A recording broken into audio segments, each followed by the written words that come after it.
Hello, and welcome back to Your Brain Lied. Today we're diving into something really fascinating, something that affects all of us, often without us even realizing it. It's about why we react the way we do, and the surprising truth that our reactions often have very little to do with what's happening right now, and a whole lot to do with stuff that happened way back when. Think about it. Have you ever had a moment where you completely overreacted to something? Maybe a friend made a tiny offhand comment and you just exploded inside. Or your partner didn't do the dishes and it triggered a volcanic eruption of frustration. On the surface, these things seem pretty small, right? Dishwasher drama doesn't usually lead to a Roman Empire level collapse. So why the massive response? Well, imagine your mind is like an iceberg. The tip sticking out of the water is the conscious part, the stuff you're actively aware of. That's what you think is driving your reaction. But underneath the surface, lurking in the depths, is this massive, mostly hidden part, the unconscious.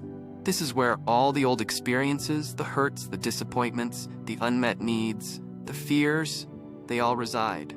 And these hidden parts, they're incredibly powerful. They shape how we see the world, how we interpret situations, and ultimately, how we react. So when your friend makes that comment or your partner leaves the dishes, it's not just about that comment or those dishes. It's about the iceberg underneath. It bumps into something, a hidden wound gets poked, and boom, you react. Let's say you had a parent who was constantly critical, never good enough, always finding fault. As a child, that's incredibly painful. You learn to believe that you're not worthy of love and approval. Now fast forward to adulthood. Your boss gives you some constructive criticism on a project. Logically, you know it's just about the work, a normal part of the job. But your unconscious iceberg remembers all those past criticisms. It interprets your boss's feedback as further proof that you're not good enough. And you react with way more defensiveness, anger, or sadness than the situation really warrants. You see, it's not really about the boss.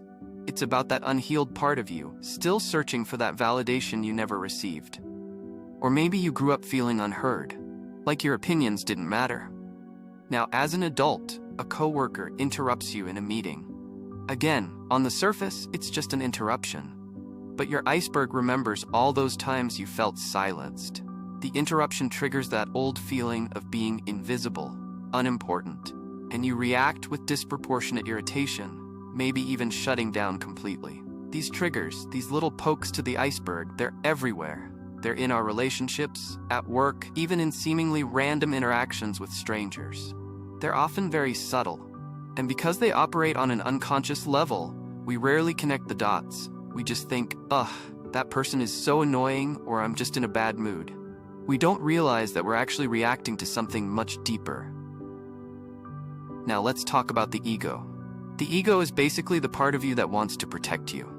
It wants you to feel good, to be right, to avoid pain. The ego is often the fuel behind a lot of these overreactions. Think of it this way. Your ego is like a security guard standing at the door of your mind. Its job is to keep out anything that might threaten your sense of self. So when someone challenges your beliefs, criticizes your actions, or makes you feel inadequate, the ego jumps in to defend you. And sometimes that defense is a little overzealous. The ego doesn't always have the best judgment. It's prone to exaggeration, defensiveness, and even aggression. It wants to be right, even if it means distorting reality. That's why you might find yourself arguing vehemently for a point of view, even when you know deep down that you might be wrong. Or why you might lash out at someone who criticizes you, even when their criticism is valid. The ego is just trying to protect you, but it often ends up making things worse. It prevents you from seeing situations clearly and responding in a healthy way. This leads me to the myth of righteous emotional responses. We often believe that our feelings are justified, especially when we feel angry or hurt. We tell ourselves, I have a right to be angry. Look what they did. And in a way, that's true. You do have a right to feel your feelings. But here's the thing. Just because you feel something doesn't mean it's necessarily based on reality. Remember the iceberg? Those old wounds, those unmet needs, they can distort your perception. They can make you see things that aren't really there, or exaggerate the significance of things that are. So that righteous anger, It might be fueled by old hurts, by the ego's need to be right, by a distorted view of the situation. It might not be a true reflection of what's actually happening in the present moment. That doesn't mean you should suppress your emotions. It just means you should question them. Ask yourself, is this reaction really about what's happening right now, or is it about something else? Is this a 2024 problem, or is this a 1994 problem popping up again?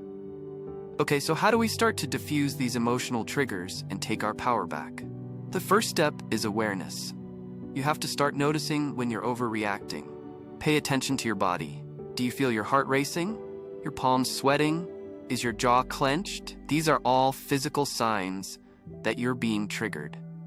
And then ask yourself, what's really going on? What is this reminding you of? What old wound is being poked? Be honest with yourself, even if it's uncomfortable. This is where the real work begins. Once you start to identify your triggers, you can begin to anticipate them. If you know that you tend to get defensive when you receive criticism, you can prepare yourself ahead of time. You can remind yourself that it's just feedback, not a personal attack. You can take a deep breath and try to listen objectively.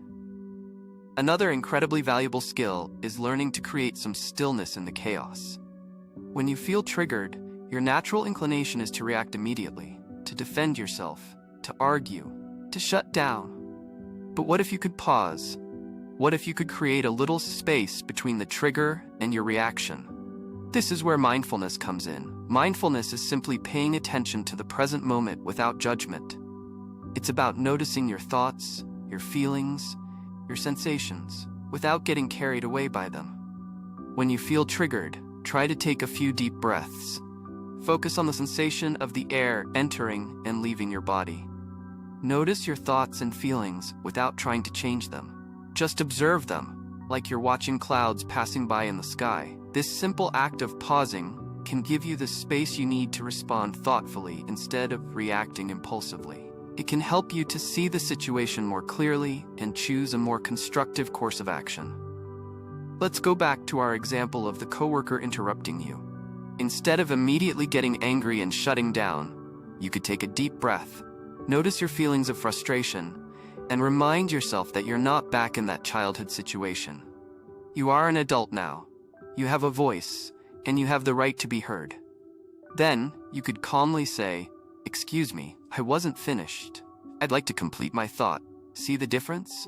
Instead of being controlled by your emotions, you're in control of them. You're choosing how to respond, rather than just reacting automatically. It takes practice. Absolutely. You won't be perfect at it right away. You'll still have moments where you overreact, but the more you practice, the better you'll get at it.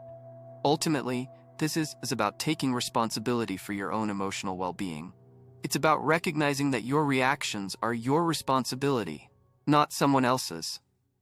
It's about understanding that you have the power to heal those old wounds and break free from the patterns of the past. This isn't about blaming ourselves, of course. We all have these unhealed places, these sensitive spots. And it's not about becoming emotionless robots either.